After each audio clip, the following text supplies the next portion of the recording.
کریں گے زنا، ریشم، شراب اور آلات موسیقی کو حلال سمجھنا۔ یاد رکھیے یہ ایسے واضح گناہ ہیں جن کی حرمت سے کوئی مسلمان بے خبر نہیں۔ کون نہیں جانتا کہ زنا حرام ہے؟ کون نہیں جانتا کہ مردوں کے لیے ریشم پہننا حرام ہے؟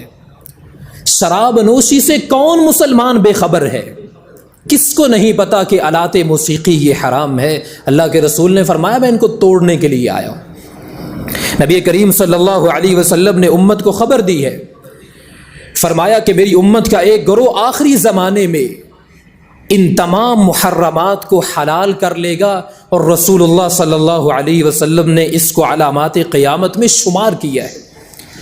ان محرمات کو حلال کر لینے کی دو ممکنہ صورتیں ہیں۔ سب سے پہلے نمبر پہ معاشرے میں لوگوں کا اعتقاد یہ بن جائے کہ یہ محرمات حرام ہے ہی نہیں، ہے ہی حلال۔ سب سے پہلی یہ ممکنہ صورت ہے، لوگ زنا کو حلال سمجھنے لگ جائے، لوگ شراب نوشی کو حلال سمجھنے لگ جائے، لوگ آلات موسیقی گانا بجانا اس کو حلال سمجھنے لگ جائیں۔ یہ پہلی ممکنہ صورت ہے۔ اور دوسری ان محرمات کو حلال کر لینے کی ممکنہ صورت یہ ہے کہ لوگوں میں اس قدر ان چیزوں کا جو ہے استعمال زیادہ ہو جائے، اس قدر لوگ گانے سننے لگ جائیں، ریشم کا استعمال کرنے لگ جائیں، آلات موسیقی اور زنا کو گناہ نہ سمجھیں کہ لوگ جو ہے وہ بے دھڑک ہو کر یہ گناہ کریں اور انہیں محسوس تک نہ ہو کہ یہ گناہ ہے۔ یہ بھی اسی میں شامل ہے کہ لوگ جو ہے ان محرمات کو حلال کر لیں گے۔ قرب قیامت جو علامات قیامت میں سے ہے، صحیح مسلم میں رسول اللہ صلی اللہ علیہ وسلم نے فرمایا لَيَقُولَنَّ مِنْ أُمَّتِي أَقْوَامٌ، فرمایا میری امت میں کچھ ایسے لوگ بھی ہوں گے یستحلون الحرى والحریر والخمر والمعازف، جو لوگ زنا، ریشم، شراب اور آلات موسیقی کو حلال قرار دیں گے۔ اور فرمایا وَلَيَنزِلَنَّ أَقْوَامٌ عِنْدَ جَنْبِ يَرُوحُ عَلَيْهِمْ بِصَارِحَةٍ لَهُمْ، فرمایا ان لوگوں میں سے ایک گروہ اپنی بکریوں کو لے کے ایک پہاڑ کے دامن میں آرام کرنا چاہیں گے۔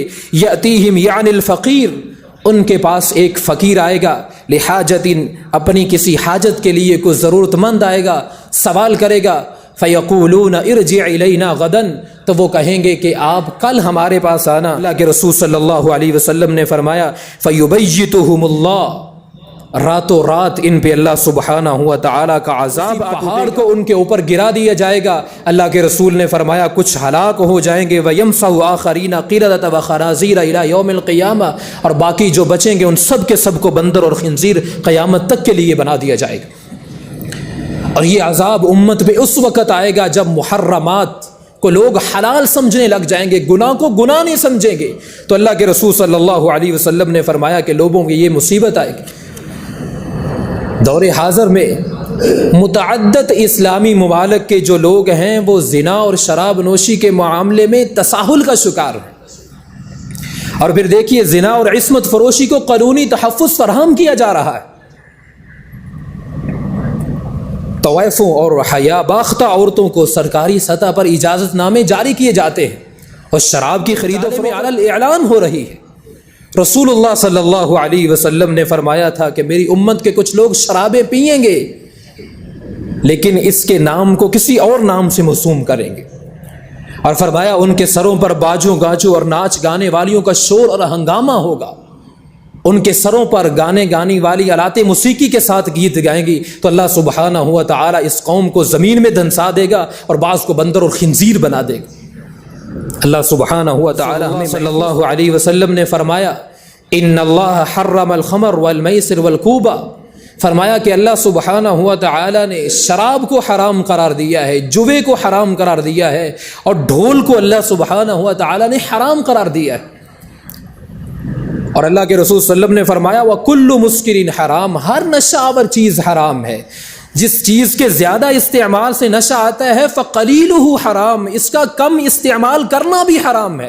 کہ کوئی شخص یہ کہے میں تو زیادہ شراب پیتا ہوں تو مجھے نشہ ہوتا ہے، تو میں تھوڑی کیا پی سکتا ہوں، فَقَلِيلُهُ حرام۔ اس پہ فقہائے امت کا اتفاق ہے، اجماع ہے کہ یہ کیا ہے، حرام ہے۔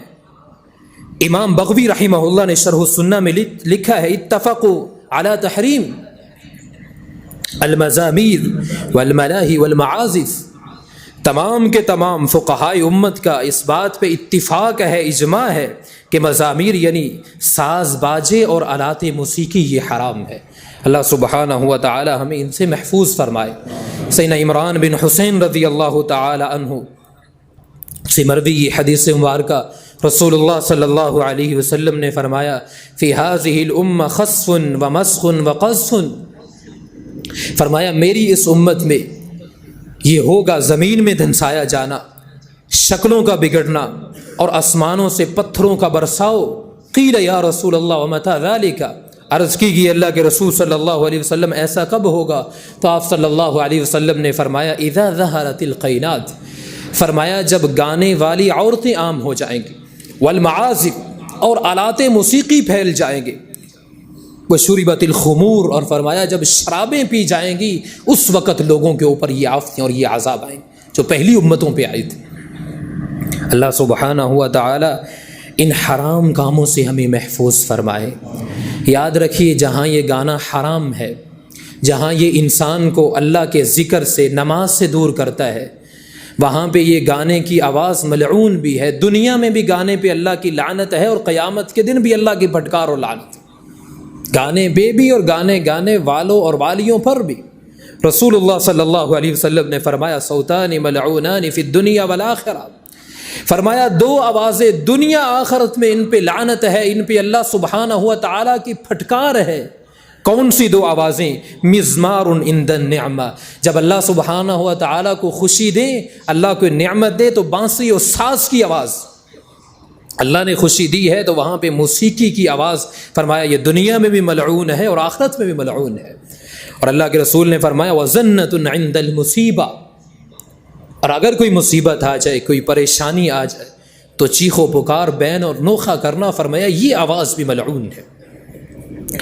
سیدنا ابن مسعود رضی اللہ عنہ جہاں یہ فرمایا کرتے تھے کہ گانا جو ہے یہ دل میں نفاق کو اس طرح اگاتا ہے جس طرح پانی کھیت کو اگاتا ہے، وہاں پہ ابن مسعود رضی اللہ تعالی عنہ یہ بھی فرمایا کرتے وَالذِّكْرُ يُنْبِتُ الْإِيمَانُ فِي الْقَلْبِ، ذکر الہی جو ہے یہ دل میں اس طرح ایمان کو اگاتا ہے، کما ينبت الماء البقل، جس طرح پانی سبزیوں کو اگاتا ہے، جس طرح پانی سے سبزیاں ہری بھری ہو جاتی ہیں، اگتی ہیں، ایسے عبداللہ بن مسعود فرمایا کرتے جس شخص کے دل میں اللہ کا ذکر اور اللہ کی یاد ہوتی ہے اس کے دل میں ایمان اگتا ہے، اس کے ایمان کو اللہ خوبصورت کرتے ہیں۔